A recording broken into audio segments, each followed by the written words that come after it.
Y mae'n rhaid i'r genedl ddechrau'n rhywle gerdded ar ffordd ymreolaeth lwyr. Ni chawn ni safle cenedlaethol llawn mewn un naid. Bydde sefydlu cynulliad etholid gan y bobl ac adlewyrchau farn y wlad ac roddau lais i'r genedl am y tro cyntaf yn ei hanes yn ddigwyddiad chwyldroadol. Cyment a fu'r difrod ar ei bywyd, y mae gobeith yng Nghymru am fod yma erbyn hyn leiafrif sylweddol a chynyddol sy'n wynebu'r dyfodol gyda phenderfyniad ymosodol. Penderfynasant fod y genedl i fyw ac i wneud ei chyfraniad i'r byd. Ei hegni a'i hargyhoeddiad hwy yn Gymru Cymraeg ac yn Gymru di-Gymraeg a greu ddyfodol i genedl a faged yng nghyd yr ymerodraeth Rufeinig, 1,500 o flynyddoedd cyn dyfod Prydain Fawr i lwyfan hanes.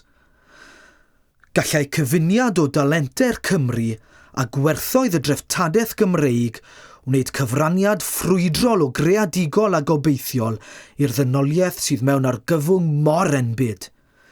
Ymlyniad wrth y gwerthoedd hyn all sicrhau bod y genedl fach sy'n trigo yn y cornelyn hwn o'r ddaear yn sylweddoli ei ffosibiliadau mawr.